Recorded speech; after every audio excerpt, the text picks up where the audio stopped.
examined and found qualified for receiving the gold medals, which I pray may now be awarded to them.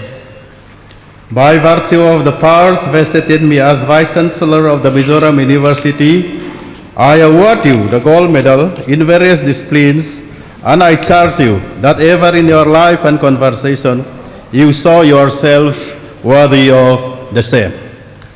May we now request Professor Margaret Jo Zama to read out the names of the gold medalists who shall receive the medals one by one from the chief guest, Professor Harsh K. Gupta.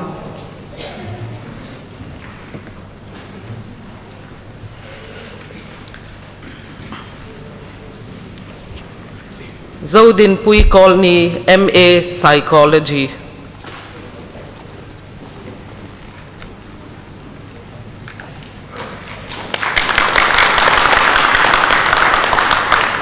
Angela Siding Liani Haunar, Master's Social Work.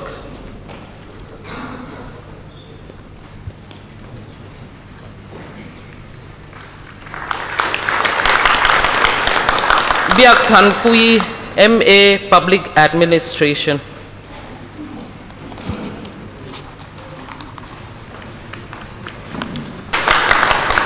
Zhou Sang Liana, MA History.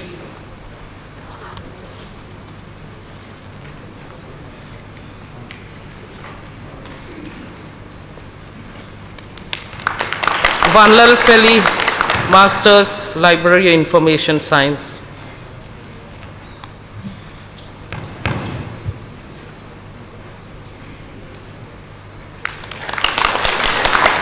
Lalzui Tluangi, Masters, Commerce.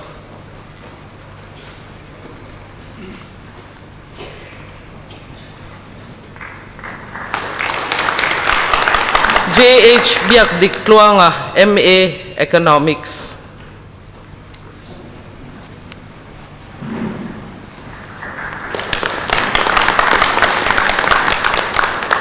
Lalrin Moya Punte, MSc Physics.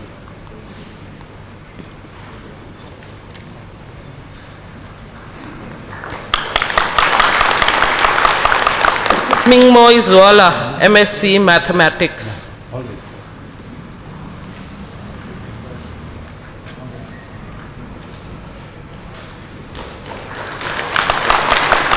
Remruat Luanga Namte, MSc Botany. Hiromoni Dingia, MSc Zoology.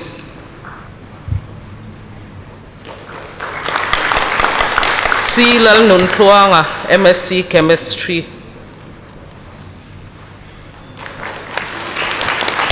Bilal Remruati, MA Mizo.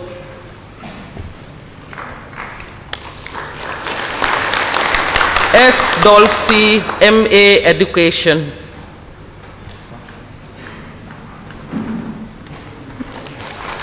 Jenny Laldin Thari, MA English.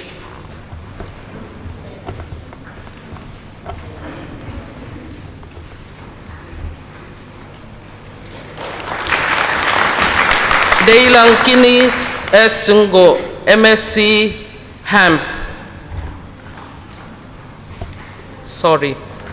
Forestry. MSc Forestry.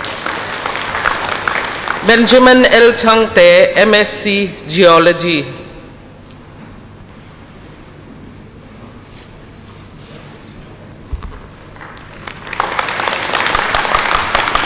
Si Ming Sang Zuala, MSc Geography.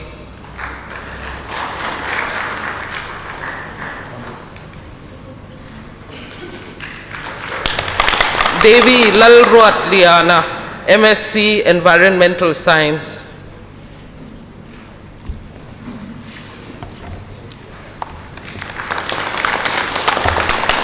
Juhi Khan, B.Tech IT.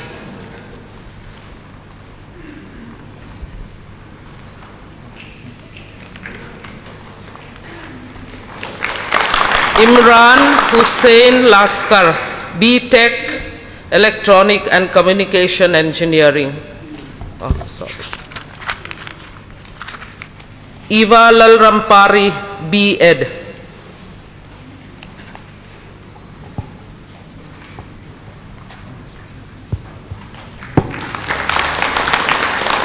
Ming Du Oma, BA Honours.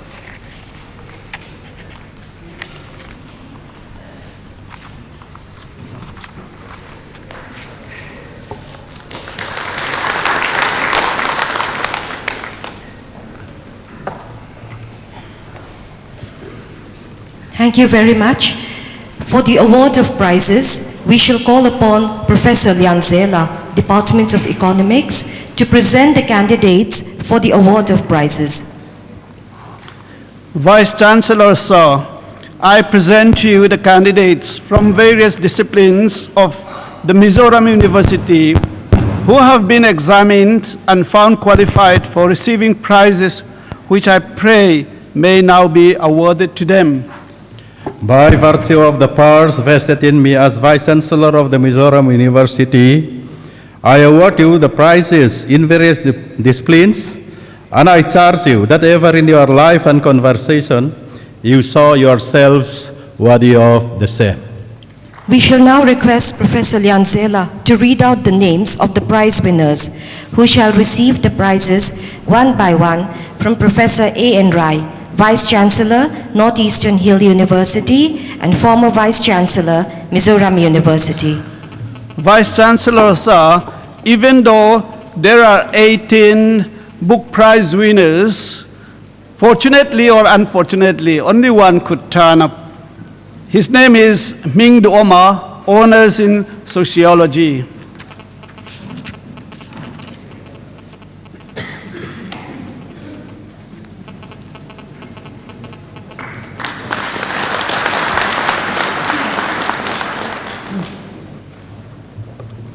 Thank you very much. Now we shall call upon the chief guest, Professor Harsh K. Gupta, Member, National Disaster Management Authority, to deliver the convocation address.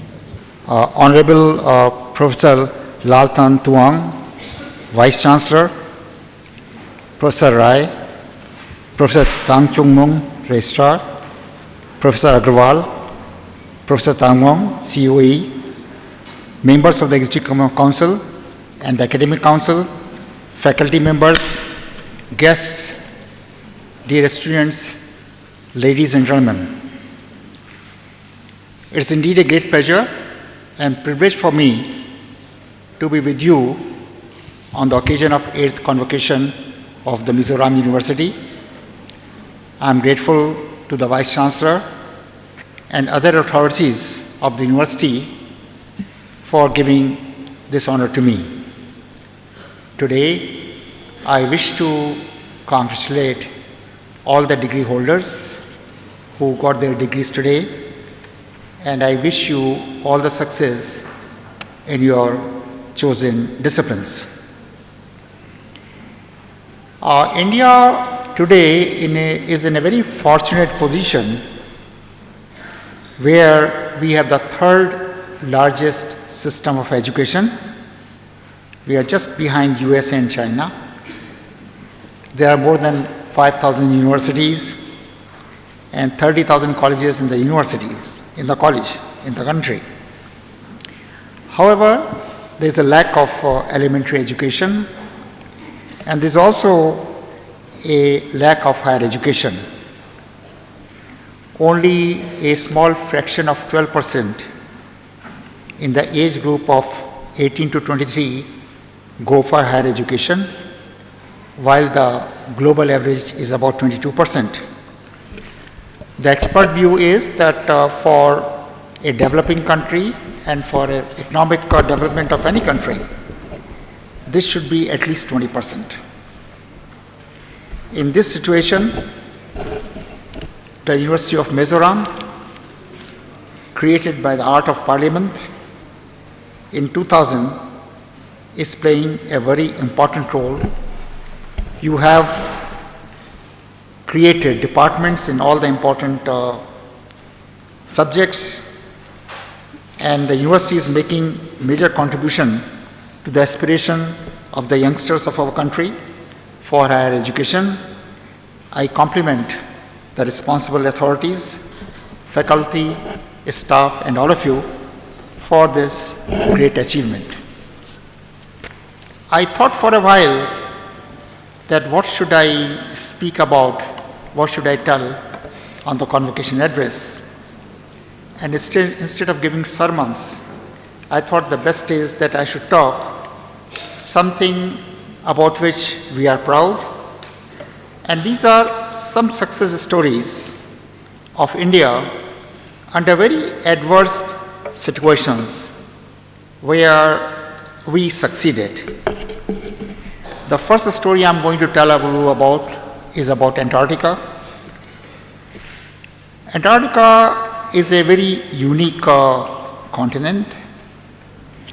It has an area of about 14 billion square kilometer, which is about twice the size of Australia. It is the fifth largest continent, and the lowest temperature recorded there went to minus 88 degrees Celsius at Vostok.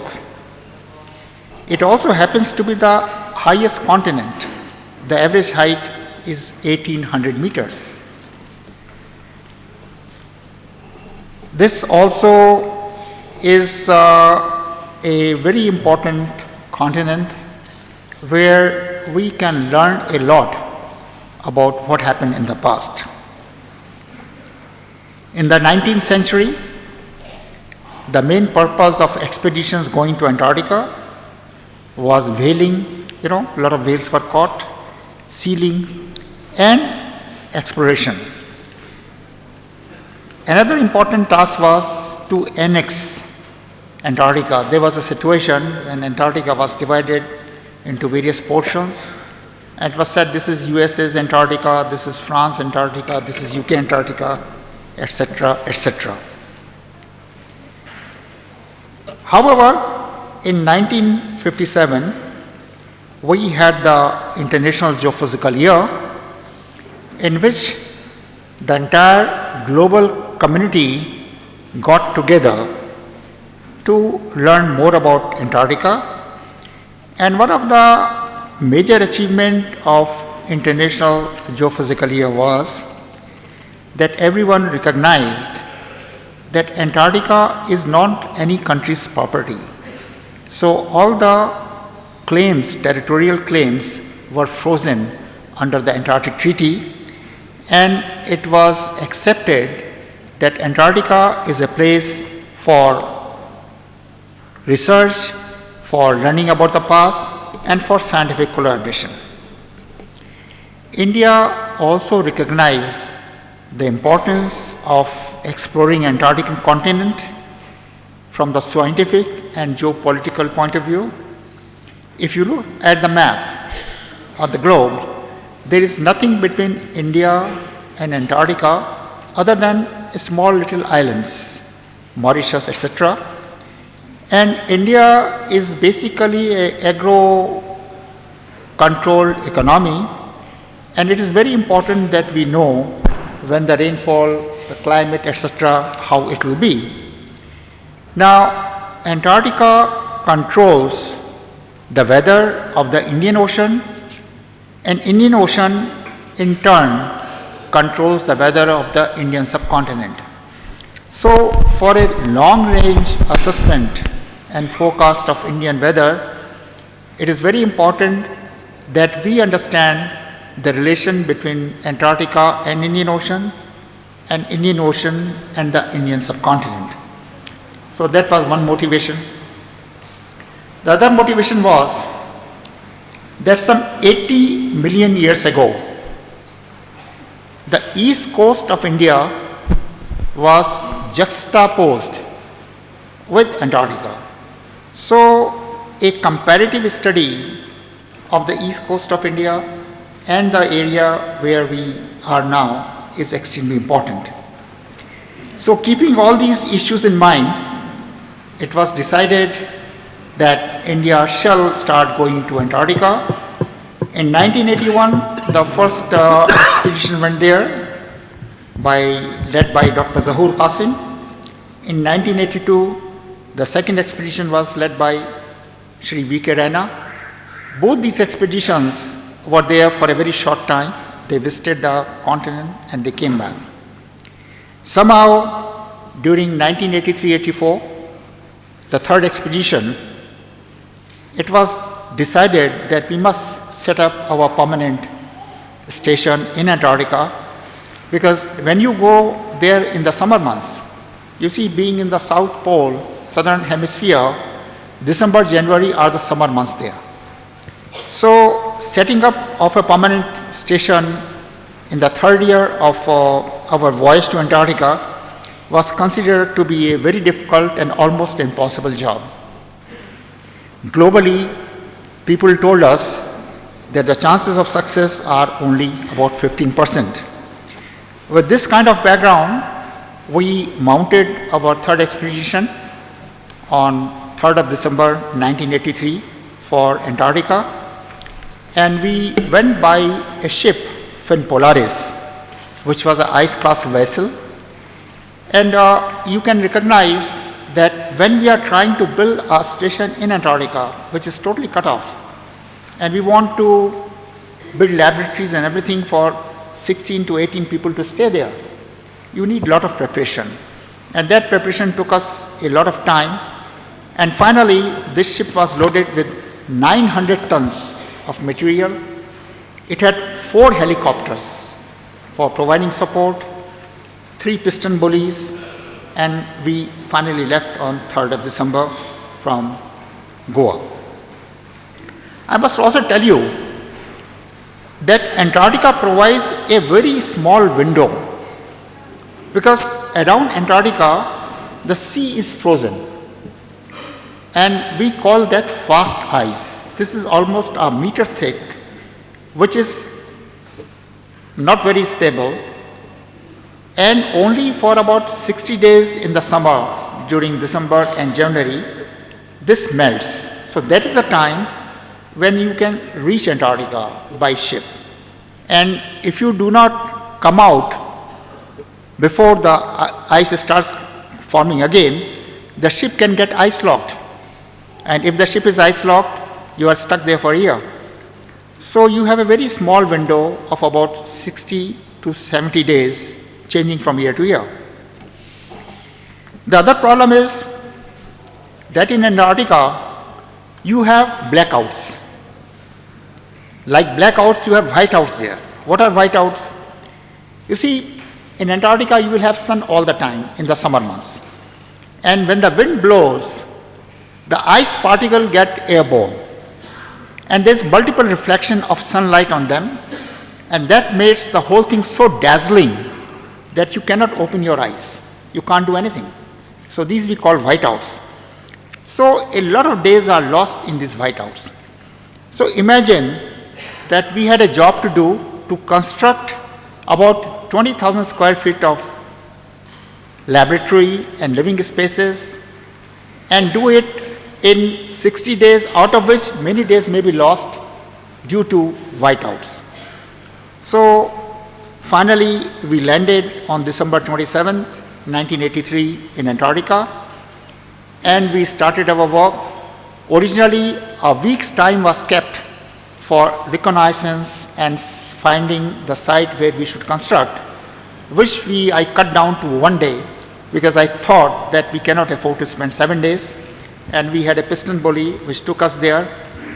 And the modus operandi was that these huge Mi-8 helicopters, they will come and hover on the deck of the ship.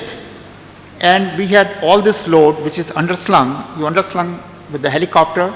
Helicopter goes and dumps it where the construction was starting. And there people lived in 2-man tents, and those tents are very small, and in the night you get into your sleeping bags. And in the morning somebody has to unzip you because you are frozen stiff from outside. But the morale was very high. We had a very unfortunate accident on 29th of December, because the helicopter, when it raised, it did not rise adequately, and it started to move. When it was moving, the underslung load got stuck with the railing of the ship. It pulled the helicopter, and helicopter crashed in water. It was very fortunate that the helicopter did not crash on the ship, because had it crashed on the ship, we had all the aviation fuel on the ship, which will got burned. Also, it did not crash on the ice side, because if it crashes on the ice side, again people will die. And it fell into water and it turned turtle, and somehow we rescued those people who were inside that helicopter. That is also a story, but I don't think I should get into that. So I had to inform the then Prime Minister, because she was in charge of the whole Department of Ocean Development and this expedition. And she came on the telephone, and I said that this is what has happened. And her first question was, is everyone safe? Because the people who are exposed to cold water, hypothermia sets in. I said, we are hopeful that we'll be able to save all of them. The next question she asked that, can you still do it? And I was on the bridge of the ship, everyone is listening to me. I said, it was not planned, it came automatically that if we don't do it, if I don't do it, I don't come back. The third thing she said that, go ahead and do it. The captain of the ship asked me that, when are we going back? I said, this is the first and the last time you are asking me this question. We only go back after constructing our station. What happened after that was a real miracle, because in Antarctica it is sun time, you can work all the time. So I had to switch off the generators at about 10 p.m. every day, so people go to the rest and they have to start working again tomorrow. Another thing what happened, you must have heard about cold injuries. When you are exposed to cold, you can lose your toes and all that. So whenever anyone reported of a cold injury or cold effect, we will shift him or her to the ship, because half of the people were on the ship preparing for things and half of them were on the side. So after 10 or 15 days, there were no more cold injuries reported. 26th January 1984 was the most proud flag hoisting I have ever done in my life. There were people from nearby countries, and everyone was surprised that we had reached that stage. On February 24th that year, we entered the wintering team. Imagine construction of 20,000 square feet of a living place, and this living place has a raft foundation, because in Antarctica you have got snow or ice which can melt. So the different rooms will, if the melting is more below 1, it can settle with respect to another. So you make the whole construction on a raft foundation. So you make a wooden raft and then you build on it. So imagine constructing 20,000 square feet in just 60 days flat, out of which many days were lost in whiteouts. And when we moved there was a blizzard, a very bad blizzard, the speeds going up to 100 knots. But when I look back, it was an acid test for us, because we felt very sure that this building has withstood this blizzard, which was more than expected, so it will last. So we left Antarctica, and on the way back, I found that many of my colleagues had lost their toes. And then I found that these were the people who would not report of their cold injuries, because they thought if they reported of cold injuries, they'll be brought back to the ship for the soft work, and they wanted to do the hard work. So in a nutshell, it could be said that a bold decision to set up a permanent station in Antarctica by India, with the meager experience of just 2 years, that too in one Antarctic summer, was a almost Herculean task. It created a global record in 1983-84, because no country had succeeded in setting up a permanent base station in Antarctica in one Antarctic summer. It was a record in 83-84. It is even today a record. The second story I'm going to tell you about the tsunamis. I don't know how many of you remember, on 26th of December 2004, we had a magnitude 9.3 earthquake near Sumatra. It created a tsunami which killed 250,000 people in South and Southeast Asian countries. India lost 15,000 lives, and at that time it was thought necessary that unlike the earthquakes which cannot be predicted, a tsunami can be forecasted. Because what happens whenever there is an earthquake below sea, so earthquakes has generated rupture, and when this rupture propagates through the ocean bottom, there is a vertical displacement in the ocean bottom, and this vertical displacement in the ocean bottom displaces the entire column of water. And this water starts oscillating, and that's what a tsunami is. So, occurrence of an earthquake is a necessary condition, but not a sufficient condition for a tsunami to be generated. Now, we recognized that as far as Indian subcontinent is concerned, we have to worry about two areas. Java, Sumatra to Andaman Nicobar, a stretch of 4,000 kilometers, and one area of Bakaran coast in the Arabian Sea. These are the only two areas where the earthquakes are capable of generating a tsunami. Earthquakes occur at many places, but our experience and historical records tell us that these are the only two places which can create a tsunami. So the next question is that we cannot afford to have false alarms. This is exactly what happens, that a false alarm is given, and on 28th of March 2005, a similar alarm was given for the Nias earthquake. We evacuated the entire east coast. Millions of people were moved. And later it was said that there is no tsunami. So it was very sickening. So the solution to this problem is that you plant ocean bottom pressure recorders. In the open ocean there are waves all the time, but these waves die with depth. And at a depth of a kilometer or so, the ocean is very quiet. But when you have generated a tsunami, the entire column is moving. So if you plant a ocean bottom pressure recorder close to these two zones of tsunami, after the earthquake has occurred, whether a tsunami is generated or not is found out by these ocean bottom pressure recorders. So that was exactly the approach that we adopted, and we set up this tsunami warning system in